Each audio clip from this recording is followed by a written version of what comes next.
বন্ধুগণ, শীতের সন্ধেবেলায় কোনো কিছু খেতে ইচ্ছে করলে আমি খুব কম টাইমের মধ্যে এই স্ন্যাক্স বা জলখাবারটা আমি বানিয়ে নিই। এটা চা কফির সঙ্গে একদম জমে যায়, আবার বাচ্চাদের টিফিন হিসাবেও দেয়া যায়।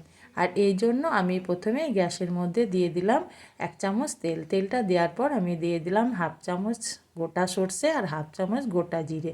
আর দিয়ে দেব বন্ধুরা আমি এখানে 1/2 চামচের একটু বেশি গোটা তিল।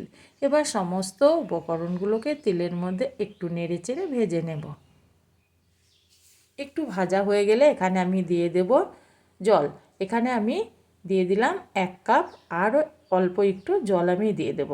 তাহলে আমি 1 কাপ আর 2 চামচ মতো জল দিয়ে দিলাম। এবার আমি এখানে দিয়ে দেব স্বাদ মতো লবণ, আর দিয়ে দেব আমি 1 চামচ চিলি ফ্লেক্স। চিলি ফ্লেক্সটা দেওয়ার পর আমি এখানে দিয়ে দেব কিছুটা কুচনো ধনেপাতা। ধনেপাতাটা দেওয়ার পর একটু ফুটে উঠলে আমি এখানে দিয়ে দেবো একটা আলুকে আমি গ্রেট করে রেখেছিলাম, সেই আলুটাকে দিয়ে দিলাম। মিডিয়াম সাইজের আলুটা আমি নিয়েছি। এবার আলুটা দেওয়ার পর আমি একটু নেড়ে চেড়ে আলুটাকে জলের সঙ্গে মিশিয়ে নেব।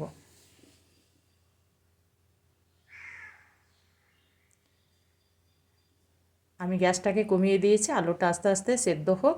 আমি এদিকে একটা মেজারমেন্ট কাপে, যে কাপে আমি জল দিয়েছি সেই কাপ মেপে আমি 1/2 কাপ নিয়ে নিয়েছি চিড়ে। এটা একটা পাতলা চিড়েটা আমি নিয়েছি, আপনারা মোটা চিড়েটাও ব্যবহার করতে পারেন। এবার এটাকে আমি ঢাকা দিয়ে আমি এটাকে গুঁড়ো করে নেব, বা আমি পাউডার বানিয়ে নেব। দেখুন বন্ধুরা, এটাকে আমি গুঁড়ো করে নিয়েছি। এদিকে আমি গ্যাসটা আমি আবার একটু বাড়িয়ে দিলাম। বাড়িয়ে দেওয়ার পর একটু নেড়ে চেড়ে নেব আলুটাকে।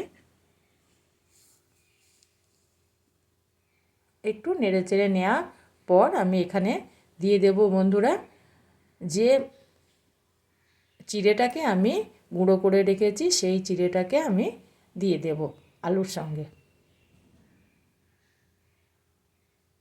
গুঁড়ো চিড়েটা দেওয়ার পর আমি আবারও নেড়ে চেড়ে চিড়েটাকে জলে আলুর সঙ্গে মিশিয়ে নেব।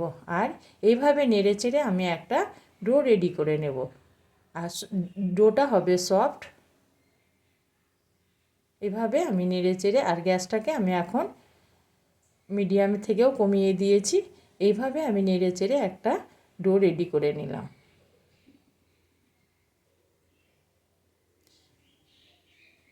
ডোটা আমার রেডি হয়ে গেছে বন্ধুরা। এবার এটাকে আমি নামিয়ে নেব অন্য একটা পাত্রে, অর্থাৎ আমি একটা থালার মধ্যে ঢেলে নিলাম। এবার এটাকে আমি ঠান্ডা করে নেব।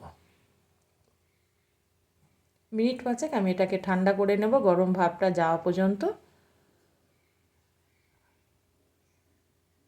আমার ডোটা ঠান্ডা হয়ে গেছে বন্ধুরা।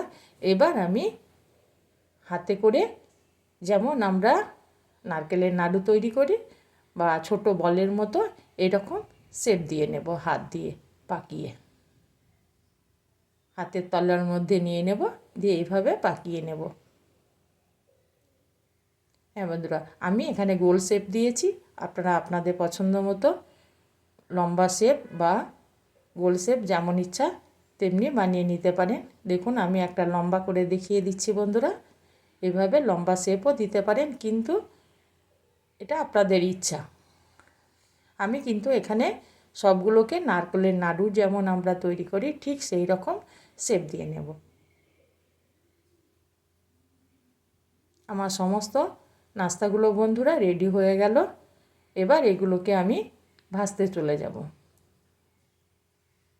তার জন্য আমি গ্যাসের মধ্যে একটা প্যান বসিয়ে দিয়েছি। প্যানের মধ্যে আমি কিছুটা সাদা তেলকে প্রথমে গ্যাসটা বাড়িয়ে খুব ভালো করে গরম করে নেব। তারপরে গ্যাসটাকে মিডিয়াম করে আমি এগুলোকে এক এক করে তেলের মধ্যে ছেড়ে দেব। আর এটা খেতে ভীষণ মজাদার। ভিতরটা হয় একদম ফাঁপালো, উপরটা হয় মুচমুচে খাস্তা। খেতে কিন্তু বন্ধুরা ভীষণ মজা লাগে। আর চা কফির সঙ্গে এটা জমে যায়, বা বাচ্চাদের টিফিন হিসাবে আপনি এটাকে দিতে পারেন। এইভাবে আমি ঘুরিয়ে ফিরিয়ে বলগুলোকে ভেজে নেব। আর গ্যাসটা আমার মিডিয়াম আছে। হ্যাঁ বন্ধুরা, যদি আমার ভিডিওটা ভালো লেগে থাকে তবে অবশ্যই একটা লাইক করবেন আর সাবস্ক্রাইব করে আমার চ্যানেলটির পাশে থাকবেন। এইভাবে ঘুরিয়ে ফিরিয়ে আমি নাস্তাগুলোকে ভেজে নেব। এটা ভীষণ মজাদার বিকেলের নাস্তা, চা কফির সঙ্গে দারুণ লাগে বন্ধুরা। কমসে একবার বানিয়ে দেখুন। আর এটা বানানোও তেমন কঠিন না। এইভাবে ঘুরিয়ে ফিরিয়ে আমি নাস্তাগুলোকে ভেজে নেব। আমি এবার নাস্তাগুলোকে এক এক করে আমি তেল থেকে উঠিয়ে নেব। হ্যাঁ বন্ধুরা, এবার আমি এগুলোকে উঠিয়ে নেওয়ার পর বাদবাকিগুলোকে আমি একইভাবে ভেজে নেব। আর পুরো ভিডিওটা দেখার জন্য বন্ধুরা আপনাদের অসংখ্য ধন্যবাদ।